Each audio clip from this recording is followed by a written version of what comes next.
Students, माना कि lockdown है मगर सूरज ने चमकना नहीं छोड़ा, चाँद ने अपनी रोशनी बांटना नहीं छोड़ा, चिड़ियों ने चहचहाना नहीं छोड़ा, नदियों ने बहना नहीं छोड़ा, पेड़ों ने लहलहाना नहीं छोड़ा। तो क्यों करें हम भी अपने नॉलेज को डाउन। आइए थोड़ा सा खुद को गढ़ते हैं और कुछ पढ़ते हैं। लॉकडाउन में कहाँ पढ़ना मना है। स्टूडेंट्स, समास के 4 भेद पर हम बात करेंगे। गाइस, प्रीवियस वीडियो में हमने अव्ययी भाव समास को समझ लिया है। पुनः एक बार बात करते हैं कि समास के मुख्यतः 4 प्रकार होते हैं।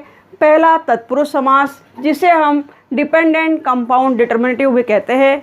दूसरा समास का प्रकार है द्वंद्व समास, जिसे इंग्लिश में कोऑर्डिनेटिव कंपाउंड कहा जाता है। तीसरा है अव्ययी भाव समास, जिसे कवरिंग और ग्रोविंग कंपाउंड इंग्लिश में कहा जाता है। और चौथा हमारा है बहुब्रीहि समास, पॉसेसिव कंपाउंड इसे कहा जाता है। ये 4 मुख्य प्रकार है, जिसमें से प्रीवियस वीडियो में अव्ययी भाव समास को हम समझ चुके हैं। तो आइए आगे बढ़ते हैं। आप देख रहे हैं गाइस स्क्रीन पर समास के 4 भेद है। नोट देख ले आप, इम्पॉर्टेंट है बहुत, कि पद प्रधानता के आधार पर मुख्यतः समास के 4 प्रकार है।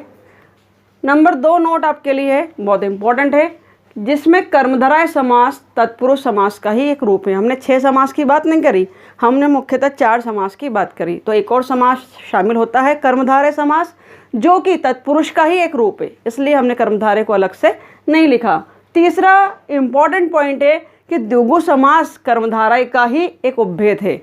तो हमने द्विगु समास की भी बात नहीं करी, क्योंकि कर्मधारय समास का उपभेद द्विगु समास है। ध्यान रखेंगे, कर्मधारय समास और द्विगु समास को भी पढ़ना है, जो कि भेदों के अंतर्गत ही उपभेद के अंतर्गत आता है। गाइस, आज हम तत्पुरुष समास, डिपेंडेंट कंपाउंड डिटर्मिनेटिव समास की बात कर रहे हैं। देखते हैं इसके नियमों को। जिस समास में प्रथम पद गौण और अंतिम पद या द्वितीय पद प्रधान होता है उसे तत्पुरुष समास कहते हैं। तत्पुरुष समास को विभक्त तत्पुरुष समास भी कहा जाता है। गाइस, देख सकते हैं आप, नोट डाउन कर लेंगे, बहुत इंपॉर्टेंट है। किसी भी एग्ज़ाम में यह पूछा जाता है, समास को किसी भी कंपटीशन एग्ज़ाम में ज़रूर पूछा जाता है। तत्पुरुष समास में पहले पद में कर्म कारक से लेकर अधिकरण कारक तक की विभक्तियों वाले पद अप्रत्यक्ष रूप में होते हैं। हमने बात की है कर्म कारक से लेकर अधिकरण कारक तक, जिसमें से कर्ता कारक और संबोधन कारक को छोड़ दिया गया है। समास करते समय विभक्ति वाले पदों या कारक चिन्हों का लोप हो जाता है। कारक चिन्हों का लोप कैसे होगा, इसे समझेंगे, इसे देखेंगे। और अंतिम नियम आपके लिए है कि इसमें कारकीय विभक्तियों के आधार पर विभाजन और नामकरण करके उनकी परिभाषा दी गई है। अब ये कारकीय विभाजन क्या है मित्रों? तो कारकीय विभाजन, कारक किसे कहते हैं? कारक 8 प्रकार के होते हैं। कर्ता कारक, कर्म कारक, करण कारक। प्रीवियस वीडियोस में मैंने पढ़ाया है, आप जाकर देख सकते हैं, प्लेलिस्ट में आपको मिल जाएगा समास का वीडियो, कारक का वीडियो। तो आइए आगे बढ़ते हैं। कारक को समझने के लिए समास को समझने के लिए कारक का जानना बहुत ज़रूरी है। तो प्ले स्टोर में जाकर कारक का वीडियो गाइस ज़रूर देख लीजिएगा, जिन्होंने नहीं देखा है। हम बात करते हैं तत्पुरुष समास की। नोट देख लीजिएगा, बहुत इंपॉर्टेंट है, नोट डाउन कर लीजिएगा। तत्पुरुष समास में पहले पद के साथ कर्ता और संबोधन कारक को छोड़कर अन्य 6 कारकों का प्रयोग होता है। हमने 2 कारक छोड़ दिए, कर्ता कारक और संबोधन कारक। पहला, उसके आधार पर, कारक के आधार पर विभाजन किया जाता है तत्पुरुष समास का। तो पहला कहलाएगा कर्म तत्पुरुष समास। ठीक है, कर्म तत्पुरुष समास, इसमें कर्म कारक की विभक्ति का लोप होता है और कर्म कारक की विभक्ति अधिकतर को होती है। को देखिए, जैसे माखन को चुराने वाला, माखन चोर। को की विभक्ति का लोप हमने कर दिया है। मृत्यु को प्राप्त, मृत्यु प्राप्त। को गायब कर दिया है कह दे, या लोप कर दिया कह दे समझने के लिए, तो इसे हम कर्म तत्पुरुष समास कहेंगे। शरण को आगत, को हटा दिया गया है, शरणागत, जो शरण में आ गया है, ये हमारा होगा कर्म कारक समास। कर्म तत्पुरुष समास को देखा। अब बात करते हैं करण तत्पुरुष समास की बात कर रहे हैं गाइस। तो करण तत्पुरुष समास, इसमें करण कारक की विभक्ति से का लोप होता है। करण कारक की विभक्ति अर्थात जहाँ साधन के अर्थ में प्रयोग किया जाता है, किसी कार्य को करने के लिए किसी इंस्ट्रूमेंट का, किसी साधन का हम काम कर रहे हैं तो वहाँ से विभक्ति लगती है। जैसे नीति से युक्त, नीति युक्त, से का लोप कर दिया गया है कि नीति से युक्त, नीति से वह युक्त है, नीति से भरा हुआ है, साथ में है, संबंध है। से तुलसी द्वारा रचित, तुलसी नहीं रचा है तो तुलसी कृत, से का हमने लोप कर दिया है। से या द्वारा का इसमें लोप होता है करण कारक में। गुण से युक्त, गुणयुक्त आदि।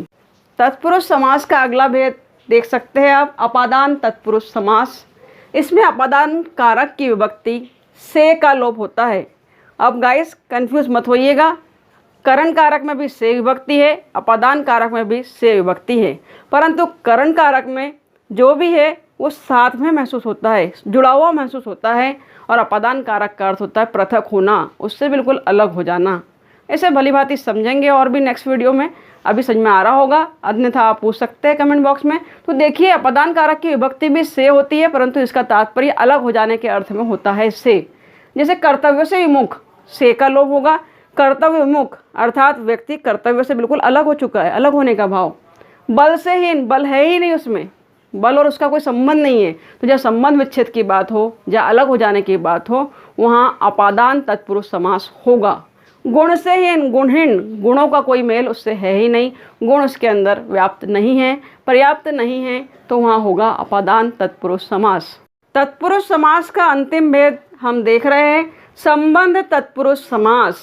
संबंध तत्पुरुष समास, इसमें संबंध कारक की विभक्ति का, के, की का लोप होता है। अर्थात एक दूसरे से जब संबंध बताया जाए, जब वस्तुओं पर, चीज़ों पर, संपत्ति पर अधिकार बताया जाए, वहाँ संबंध कारक की विभक्ति का, के, की का लोप होगा।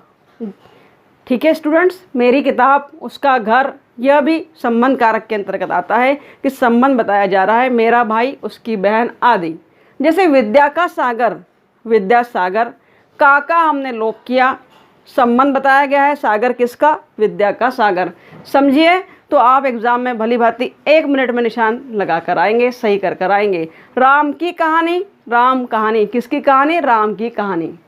अधिकरण तत्पुरुष समास की हम बात कर रहे थे, राम के भरोसे, राम भरोसे, संबंध तत्पुरुष समास। और इसी में अंतिम समास हम देख रहे हैं, अधिकरण तत्पुरुष समास। इसमें अधिकरण कारक की विभक्ति का लोप हो जाता है। जैसे ध्यान में मग्न, ध्यान में मग्न, ध्यान मग्न। ग्रह में स्थित, ग्रस्त।